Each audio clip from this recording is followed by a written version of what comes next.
Entender a África implica acercarnos a una cosmovisión distinta, un mundo complejo marcado por la dominación, el colonialismo y la esclavitud, producto de la multiplicidad de reinos, tribus y civilizaciones, con distintas bases ideológicas, lingüísticas y religiosas.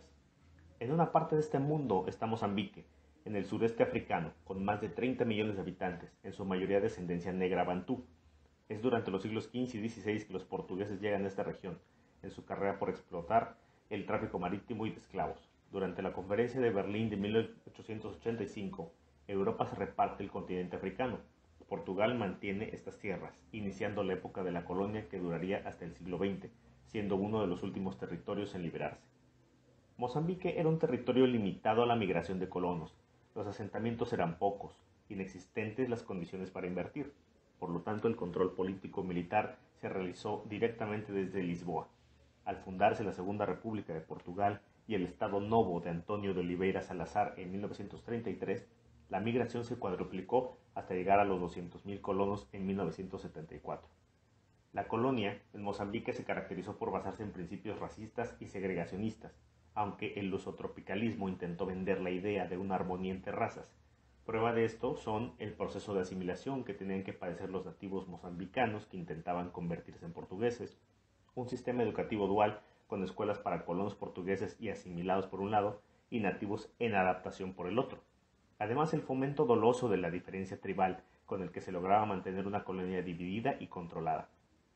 Otras fricciones surgen de la subordinación de los órganos nativos a la jerarquía colonial, la cooptación de líderes tribales, el sostenimiento del trabajo forzado, el autoritarismo de la propia metrópoli bajo la dictadura de Salazar, la mínima inversión en infraestructura, el atraso y la indiferencia de un pobre modelo colonial que derivaba de un empobrecido Estado portugués. Durante la liberación africana, en las décadas del 50 y 60, la colonización se mantuvo en Mozambique. Nuevas concepciones de la negritud y la africanidad comienzan a modelar una identidad opuesta al mundo europeo. Como oposición a la dominación colonial y la terrible ideología tribalista, nace en 1962 el Frente de Liberación de Mozambique, o FRELIMO, conformado por expatriados mozambicanos organizados desde el norte del país y Tanzania. Frelimo llamaría a la creación de una identidad nacional con base en la libre determinación de los pueblos, el desprecio a la discriminación racial y la reconstrucción de una propia historia. La guerra estalló en 1964 provocando la migración de los blancos fuera del país. La mayoría representaba la élite profesional y técnica, lo que supuso un golpe a las estructuras políticas y económicas de gobierno, desmantelando la poca organización existente. Portugal fue apoyado por los regímenes blancos de Sudáfrica y Rodesia para contener el descontento, pues veía con peligro la ascensión de la ideología marxista en gobiernos negros, lo que le imprimía un factor étnico-racial a la situación. En realidad, Mozambique jamás significó un enclave especialmente valioso, pero adquirió relevancia por la resistencia blanca en el sur africano. La nueva guerra y las restricciones en la metrópoli, así como la recesión económica, provocaron el descontento en la población de Portugal que se sentía ajena a los territorios ultramarinos. El 25 de abril de 1974 inicia la denominada Revolución de los Claveles, movimiento que deriva del golpe de Estado militar organizado por fuerzas de izquierda política contra la dictadura, eliminando el poco control sobre las colonias. Portugal optó por una transferencia rápida del poder para mantener los lazos económicos, pero los colonos que quedaron en Mozambique buscaron aumentar el apoyo de Rodesia y Sudáfrica. La nueva dirigencia de transición en Portugal, por el contrario, apoyó el movimiento de Frelimo, minimizando la participación de sus vecinos en el conflicto. Con ello buscaba disminuir la tensión en la metrópoli y mostrar una cara afable internacionalmente. La independencia se logró en 1975, tras la firma de los tratados de Lusaka entre el Frelimo y el gobierno portugués. Mozambique se constituye como una república popular monopartidista de corte marxista, desarrollando programas sociales que ganarían amplio resentimiento, lo que se tradujo en la creación de la RENAMO, Resistencia Nacional Mozambiqueña, en 1977, grupo armado y adiestrado en Rodesia para desestabilizar el naciente Estado. Así estalla la Guerra Civil de Mozambique, que duraría hasta 1992. Esta guerra, dentro del marco de la Guerra Fría, tiene aspectos distintos, pues a pesar de ser una guerra indirecta mediante terceros países, también lo es que las potencias tenían distintas concepciones de la realidad africana. Esto evidenció tres conflictos externos: la lucha por la influencia política, ya que los africanos modificaron la balanza del poder en la Asamblea de la ONU, la importancia geoestratégica de los recursos y rutas comerciales, así como el aspecto económico por la apertura de nuevos mercados. El acercamiento de Frelimo con China y la Unión Soviética trajo apoyo, con lo cual pudo hacer frente a las presiones de los regímenes blancos de Sudáfrica y Rodesia. Mozambique no representaba un país de importancia para África.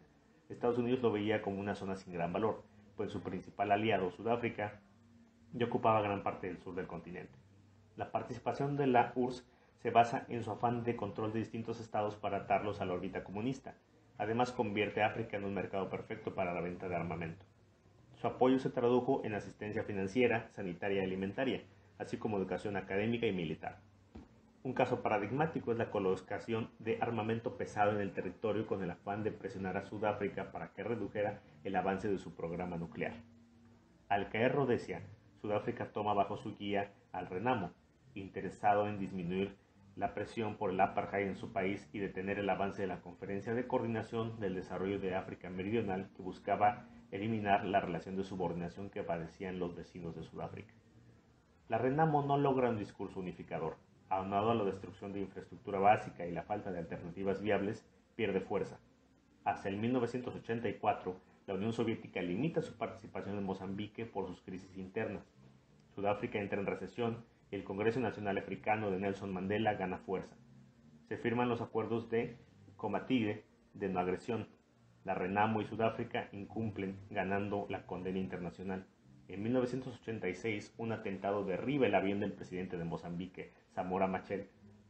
Así, su sucesor, Joaquim Chissano, anunció la transición a una economía de mercado libre, basada en el liberalismo económico, con una democracia multipartidista y el acercamiento a los organismos internacionales.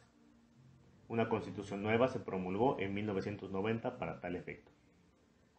Ante la caída del régimen sudafricano tras el golpe de 1989 contra Peter Botha, el apartheid se convertía en historia. Esto desencadenó el fin de la contienda que mantuvo en guerra a Mozambique durante casi 3 décadas. Con la firma del Tratado de Paz de Roma, el 4 de octubre de ese mismo año finalizó el conflicto.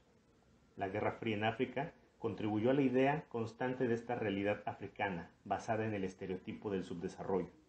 Lejos de la vieja historia de las pugnas tribales, lo real era que la división de África fue también producto de la colonización europea, que vendió la idea de una sociedad dividida y sobre todo enfrentada. La población civil fue obligada al enfrentamiento faccioso, ahondando en una fractura que aún hoy continúa. Las potencias no consideraron como prioridad el caso de Mozambique hasta que se convirtió en un tema de seguridad. Prolongar el conflicto era clave para poder servirse de los beneficiosos recursos y potencial geoestratégico del país.